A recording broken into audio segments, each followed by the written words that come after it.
Hello guys, मेरा नाम नेहा मिश्रा है एंड मैं आपका स्वागत करती हूँ अपने यूट्यूब चैनल पे। आज का जो ये वीडियो है ये है उन लड़कियों के लिए जिनकी शादी या तो अभी हुई है या हो चुकी है, 1-2 साल हो गए हैं। तो मैं आप एज अ बड़ी बहन मेरे खुद के कुछ मिस्टेक्स थे जो मैंने रियलाइज किया, और अब मैं चाहती हूँ कि मेरी जो यंगर सिस्टर्स हैं वो मिस्टेक्स ना करें।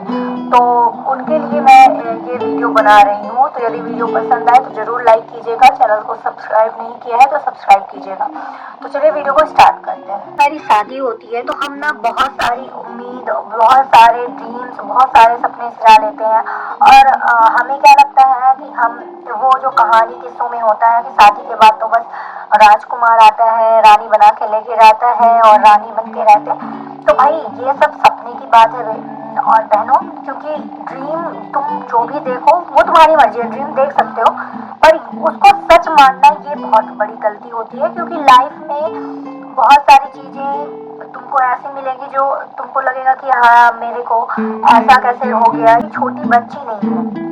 सबसे जो आज के जनरेशन में ये प्रॉब्लम हमने अपने मायके में देखा है।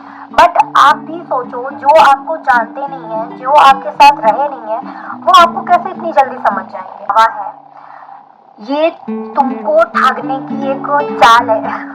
सीधी बात है, ये सब कुछ नहीं होता। तुम जितना प्रैक्टिकली रहोगे, जितना तुम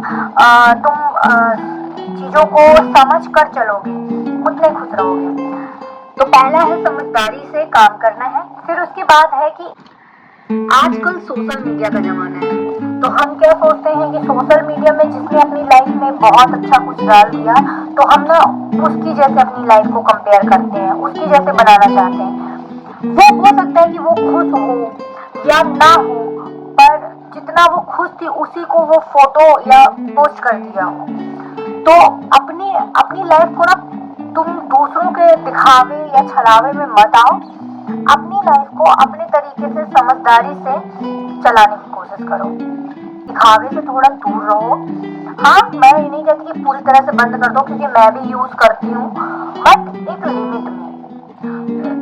वही फ्रेंड, वही लोगों को आप अपने अकाउंट में ऐड करके रखो जो आपको लगते हैं कि ये आपके कुछ खास लोग हैं। बहुत सारे सोशल मीडिया अकाउंट्स और उनमें एकदम प्रॉपर एक्टिव रहना, ये छोड़ो, ठीक है। फिर आता है शादी के बाद जो सबसे बड़ी प्रॉब्लम होती है, ये सबसे ज्यादा लड़कियों में देखी गई है, सुबह उठना और काम करना। आप अपने टाइम को मैनेज करना सीखो। यदि आप अपने टाइम को सही तरीके से मैनेज करते हो ना, तो आपका जो टाइम है वो आपका बचेगा भी, और आप ना इजीली अपने दूसरे काम भी कर लोगे। कॉलेज और स्कूल में रहते हो तो हम कितने सुबह से स्कूल या कॉलेज रहता है तो हम लोग अपना टिफिन भी रेडी कर लेते हैं, या फिर घर वाले करते हैं, जिनसे हमको बड़ा परेशानी लगता है। तो हमेशा ना ये सोचना छोड़ दो जैसे घर में मम्मी हमारी करती थी। भाई वो मम्मी नहीं है, वो सास है, वो दूसरा है। वो आज आपसे मिली है, आपकी मम्मी आपसे 9 महीने आप उनके पेट के अंदर थे।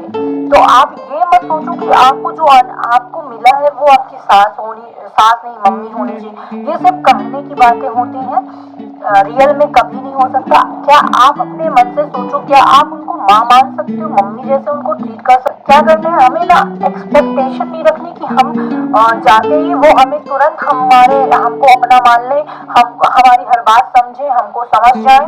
तो ये नहीं हो सकता है। इतना ज्यादा ओवर थिंकिंग मत रखो, क्योंकि गर्ल्स में ना एक बहुत ज्यादा आजकल जो प्रॉब्लम देखी जाती है, वो ना अपने आप को ना अपने पेरेंट्स होम के जैसे ट्रीट करवाना चाहती है।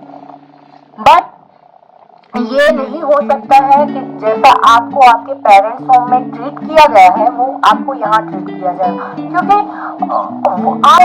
आपने 21, 22, 25 जितने साल भी रहे हैं उतने साल बिताए हैं आपने।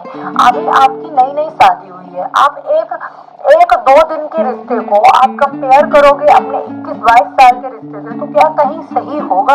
आप खुद ही सोचो कि आप यदि किसी के साथ फ्रेंड, आपका पहला फ्रेंड जो है, जो आपके स्कूल फ्रेंड होंगे, वो आपके कॉलेज फ्रेंडों ने जगह नहीं ली होगी स्कूल से, आपके लिए वो नए हैं, उनके लिए भी आप नए हैं। तो टाइम दो, कंपेयर मत करो। हाँ, हो सकता है कि किसी के पेरेंट्स मतलब किसी के सास ससुर या उनके घर वाले ज्यादा एक्टिव रहे हों, तो ज्यादा अच्छे से उनको ट्रीट कर लिए हों। बट ये होता है क्योंकि एडजस्ट करना पड़ता है, दोनों को एडजस्ट करना पड़ता है, तो एडजस्ट करना सीखिए। एक बात सबसे इम्पोर्टेंट है कि don't compare your partner with your friend partner, क्योंकि अक्सर लड़कियां क्या कंपेयर करती हैं और हमेशा कंप्लेन भी इसी बात की करती हैं कि उसका पार्टनर तो इस तरह है, मेरा पार्टनर ऐसे करता है, उनके पार्टनर तो ऐसे करते हैं। अपने पार्टनर से भी इसी बात की कंप्लेन करते हैं। तो कंप्लेन करना छोड़ो, क्योंकि कंप्लेन करने से कोई भी चीज का सोल्यूशन नहीं मिलता है।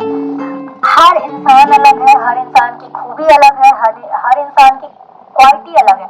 आपका जैसा भाई होगा या बहन होगी, दूसरे की वैसी भाई बहन नहीं होंगी। आप जितना लड़े होगे वैसा आपके भाई बहन जैसा शायद दूसरा ना लड़ा हो, शायद ऐसा भी हो सकता है कि वो कभी लड़े ही ना हो या आपने सुना ना हो। तो कंपेयर नहीं करते ना भाई बहन को। हमें पार्टनर मिले हैं या उनकी फैमिली मेंबर्स मिले, वो भी अलग होंगे ना, सब अलग होते हैं। यदि एक जैसे हो जाएंगे तो फिर वैल्यू क्या रहेगी।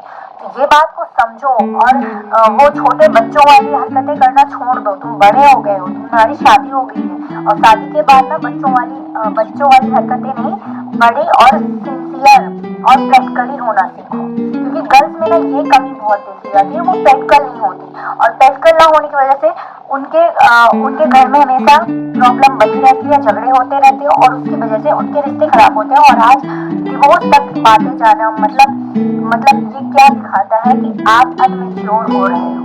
अनमेच्योरिटी से ही हम झगड़े करते हैं तो हमारे क्या रिश्ते खराब होते हैं।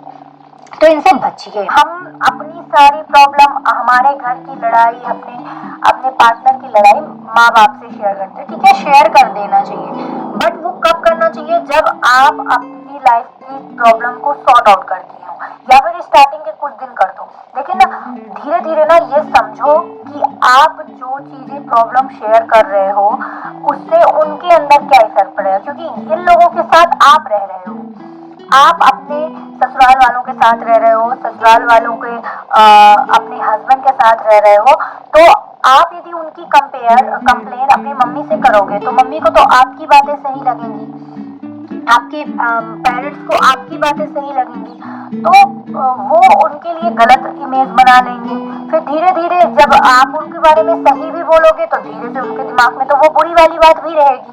तो उससे बेटर है कि आप ना जितना हो सके कम से कम बातें अपने पेरेंट्स को शेयर कीजिए। हाँ, आपको यदि मारता है कोई, या फिर आपको प्रताड़ित करते हैं, या फिर आपको बहुत ज्यादा परेशान करके रखे हैं, तब आप शेयर कर सकते हैं। बट छोटी मोटी प्रॉब्लम्स को शेयर करना छोड़ दीजिए। ऐसे केसेस देखे गए हैं जिसमें माँ बाप उनके अधिकतर सपोर्ट की वजह से ही बहुत सारे रिश्ते खराब हो चुके हैं। तो ये चीजों को अवॉइड करना सीखिए कि लाइफ में ना जिस जगह आप हैं आज प्रेजेंट में, वही एक रियलिटी है। बाकी जो चला गया वो पास्ट था, और जो आएगा वो फ्यूचर। तो वो फ्यूचर आपको बनाना है कि आपको एक अच्छा फ्यूचर बनाना है या एक उसी घिसी पिटी और रोने वाली लाइफ जीनी है।